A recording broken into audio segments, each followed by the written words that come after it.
నమస్తే, welcome to our channel. నేను విశాల్ని. Film ఇండస్ట్రీలో తమిళ్ దర్శకుడు, అలాగే ఎన్నో కష్టాలు పడి ఎదుర్కొని వచ్చిన భారతీ రాజా గారు. సో ఆయన లేకపోవడంతో అందరికీ భావోద్వేగానికి గురైంది. మరి ఆయన తీరని లోటు సినిమా విశిష్టాలు కావచ్చు, ఆయన చేసిన రచయితలు కావచ్చు, ఇలాంటివన్నీ తెలుసుకునే ప్రయత్నం అయితే చేద్దాం. మనతో పాటు స్టూడియోలో ఉన్నారు ఫిలిం అనలిస్ట్ శ్రావణ్ గారు ఉన్నారు. వారిని అడిగే విషయాలను తెలుసుకునే ప్రయత్నం చేద్దాం. నమస్తే అండి. నమస్తే అండి. తమిళ దర్శకుడు భారతీ రాజా గారు. సో ఆయన లేని లోటు ఎంతో భావోద్వేగానికి అయితే గురవుతున్నారు. మరి ఆయన గురించి ఆయన తీసిన దర్శకుడు కాబట్టి ఆయన చేసిన మూవీస్ కావచ్చు, ఎన్నో చేస్తూ ఆయన ఎన్నో కష్టాలు పడుతూ ముందుకు వచ్చారు. సో ఆయన గురించి మీ విశ్లేషణ ఏంటి? భారతీ రాజా అనారోగ్యంతో, వృద్ధాప్య కారణాలు, అనారోగ్యంతో ఆయన ఇక మనకు లేరు. ఆయన తీరని లోటు నిజంగా కూడా సినీ పరిశ్రమకు ఒక తీరని లోటునే చెప్పాల్సిందే.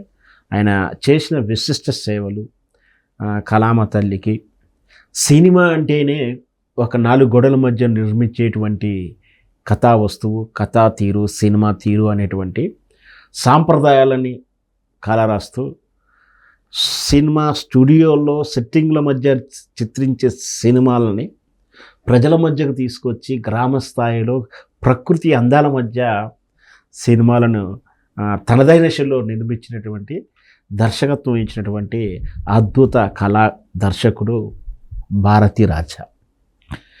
ఈయన మీరు అన్నట్టు సినిమా ప్రపంచంలో అందరి మాదిరిగానే కష్టాలు పడుతూ పుల్లయ్య గారి దగ్గర కూడా పనిచేసినటువంటి అసిస్టెంట్గా పనిచేసినటువంటి భారతీరాజు గారు ఎవరైనా సరే కాలక్రమంలో తాను కూడా స్వతహాగా దర్శకత్వం అయ్యాడు.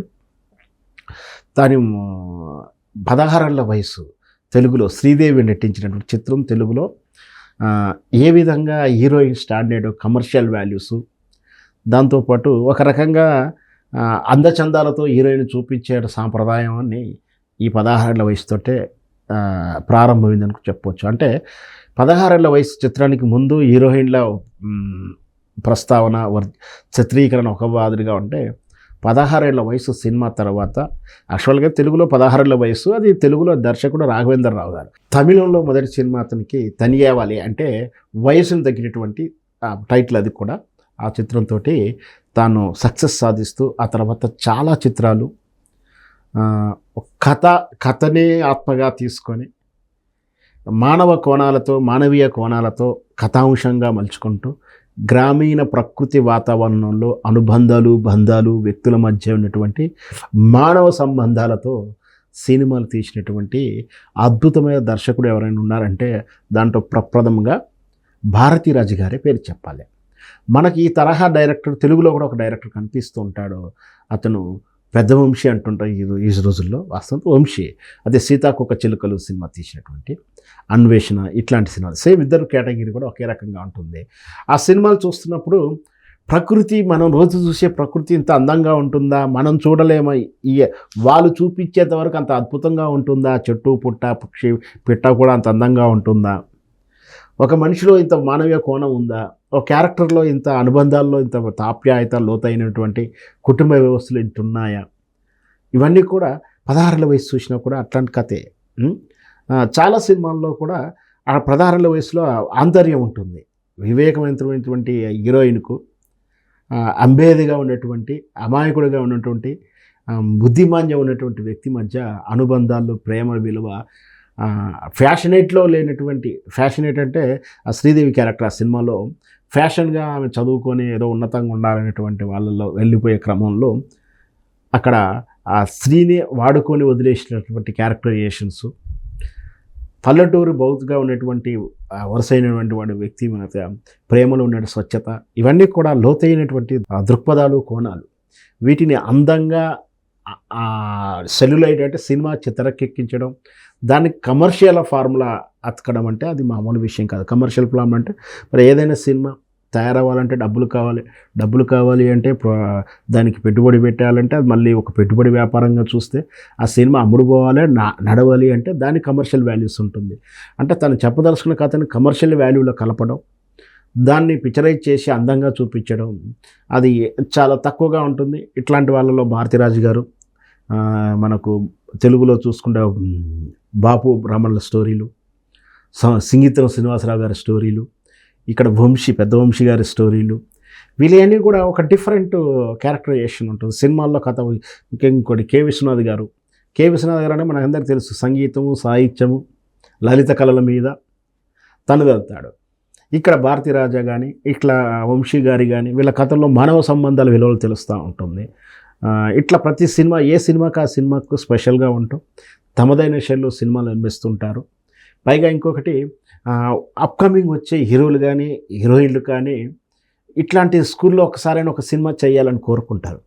ముఖ్యంగా బాపు గారి సినిమాలో చూస్తే హీరోయిన్ బాపు గారి హీరోయిన్ బాపు బొమ్మనే మనం ఒక మార్క్ పెట్టుకున్నాం. ఆ బాపు గారి సినిమాలో నటించిన తర్వాత ఆ హీరోయిన్ తాలూకు క్యారెక్టరైజేషన్ కానీ, స్ట్రక్చర్ కానీ, బాడీ లాంగ్వేజ్ కానీ, ఆలోచన సరళి కూడా మారుతుందని చాలాసార్లు చెప్తారు. అంటే అందం అభినయం కళ్ళతో ఏ విధంగా చేయాలి, అభినయం కళ్ళతోటి ఎలా చేయాలి, అభినయం ఎలాంటి ఎక్స్ప్రెషన్స్ ఇవ్వకుండా ఒక స్టిల్ ఫోటోకి ఇస్తే కూడా ఎట్లాంటి ఎక్స్ప్రెషన్స్ వస్తాయి, ఇవన్నీ కూడా వాళ్ళ స్పెషాలిటీలు. అందుకే వీళ్ళ సినిమాల్లో నటిస్తానికి ఇష్టపడుతూ ఉంటారు. వాళ్ళ సినిమాల్లో అవకాశం వస్తే గొప్పగా ఫీల్ అవుతారు, మంచి అవకాశం బాగా నేర్చుకుంటారు. అలా భారతీరాజు గారి స్కూల్ నుంచి వచ్చిన వాళ్ళు చాలామంది హీరోయిన్లు ఇప్పుడు స్టార్గా ఉన్నారు. ఆయనకు ఒక సెంటిమెంట్ ఉంది, రా అనే అక్షరంతో, ఆర్ అనే అక్షరంతో పేర్లు పెడతాడు కొత్తగా పరిచయం చేసే హీరోయిన్లకు. మనం ఇప్పటికి చూస్తున్న రాధిక, రేవతి, రేఖ లాంటి హీరోయిన్లంతా కూడా ఇంకా చాలామంది ఉన్నారు. ఎవరైతే ఆర్ పేరు మీద వచ్చినటువంటి ఆనాటి హీరోయిన్లంతా కూడా మన భారతీరాజు స్కూల్ నుంచి వచ్చిన వాళ్ళనే చెప్పుకోవాలి. ఇప్పుడు కూడా మనం చూస్తుంటాం, వర్మగారి స్కూల్ అంటాం. వర్మగారి స్కూల్లో టెక్నికల్ వాల్యూస్, సరే వాయిలెంట్ అవన్నీ వేరు, కథా ట్రీట్మెంట్ వేరుగా ఉంటుంది. Camera angles, camera technical values సినిమాలు చేస్తారు వర్మ స్కూల్ అని అంట. అట్లాగే ఆ రోజుల్లో ఈ భారతీరాజు గారు చూసుకున్న, ఇప్పటి తరంలో వంశీ చూసుకున్న, ఇట్లా బాపు గారి చిత్రాలు చూసుకున్న, ఎవరి చిత్రాల తాలూకు వాళ్ళకు ఉంటుంది. ఇట్లాంటి వాళ్ళు నిజంగా దూరమైనప్పుడు మనకు వెలితి అయితే ఉంటుంది. ఆ తరహా సినిమాలు మళ్ళీ వస్తాయా రావా, ఆ విలువలతో కూడిన సినిమాలు మళ్ళీ ఎవరు ఫీల్ చేయాలి. కళా తపస్వి విశ్వనాథ్ గారు పోయిన తర్వాత ఇంతవరకు అయితే సాహిత్యపరంగా, సంగీతపరంగా సినిమాలు వస్తాయని కూడా ఆలోచన కూడా రావట్లేదు, వస్తాయో కూడా తెలియదు. అట్లాగే ఇట్లాంటి వాళ్ళు పోయినప్పుడు ఈ మానవత్వ విలువలు, హ్యూమన్ రిలేషన్, అన్నాదమ్ముల మధ్య, ప్రియుడు ప్రియుల మధ్య, భార్యాభర్తల మధ్య, ఆ కుటుంబంలో విలువల మధ్య, తల్లిదండ్రుల మధ్య, ఇవన్నీ కూడా కథా వస్తువులు ఆయనకు. వాళ్ళ గొప్పతనాన్ని, వాళ్ళ త్యాగాలకు, వాళ్ళ ప్రేమ విలువలకు తెలియజేస్తూ వస్తున్నటువంటి చిత్రాలని అద్భుతంగా కథలు మార్చుకోవడం. మనకు ఇతను అంటే ఒక దర్శకుడే కాదు, కథా రచయిత కూడా. మనకు తెలుగులో మంగమ్మ గారి మనవడి చిత్రం వచ్చింది, బాలకృష్ణ గారిది. ఎన్టీ రామారావు గారు రాజకీయాల్లోకి వస్తున్న ఒక సంధికాలం, అంటే రాజకీయాల్లో ఇటువైపు తిరుగుతూనే ఉన్నాడు, అటువైపు సినిమాలు తగ్గించుకున్నాడు. ఈ సంధికాలంలో మంగమ్మ గారు మనోడు సినిమాలు చేయాల్సిన పరిస్థితిలో ఉండేది. అది ఆ టైంలో ఈ సినిమా కథ అందించింది కూడా, స్క్రీన్ ప్లే అందించి కథ అందించింది కూడా భారతీరాజు గారే. అక్కడ కూడా ఆ గ్రామీణ వాతావరణం, ఇక్కడ కూడా మళ్ళీ స్పష్టంగా గ్రామీణ వాతావరణంలో మంగమ్మ గారు మనవల్లో ఒక మనవరాలు, ఒక కుటుంబం మధ్య, అంటే ఈర్ష్యా ద్వేష ప్రతి కుటుంబంలో ఉంటాయి. ఏది చిన్నపాటి అభిప్రాయ భేదాలతో విడిపోయిన కుటుంబాల మధ్య ఈ ప్రేమ చిగురిస్తే ఎలా ఉండబోతుంది, ఇదే కదా ఒక సినిమాల్లో ఉంది. ఈ అద్భుతమైన కథ అందించింది ఎవరు అంటే భారతీరాజు గారే. బాలకృష్ణ గారి కెరియర్లో బిగ్గెస్ట్ స్టార్టింగ్ ఓపెనింగ్, అద్భుతమైన సినిమా, కమర్షియల్ ఫార్ములాతో ఆ మంగమ్మ గారి మనవడితోటి ఈరోజు నిన్నటి అఖండ 2 వరకు కూడా ఎక్కడా కూడా విరామం లేకుండా, ఎక్కడా స్టాండప్ తగ్గకుండా వరుస విజయాలతో వస్తుంది. ఏంటంటే ఆ రోజు ఆ సినిమాలు ఉన్న సక్సెస్ పూర్తి మాస్ ఎలిమెంట్స్, హీరోని గ్రామీణ వాతావరణం చూపించుకుంటూ, కుటుంబ విలువలను కాపాడుకుంటూ, గ్రామీణ స్థాయిలో ప్రకృతి అందాలు చూపించుకుంటూ, కుటుంబం మధ్య విలువలు, అది ఆ బామ్మ మనవరాలు కావలసిన అంటే వరుస అయినటువంటి ప్రేమిస్తే కాదైనటువంటి కుటుంబ విభేదాలు, వీటి మధ్యలో ఎట్లా కలిసిపోయారనే కథాంశంతో భారతీరాజు ఇచ్చిన కథ.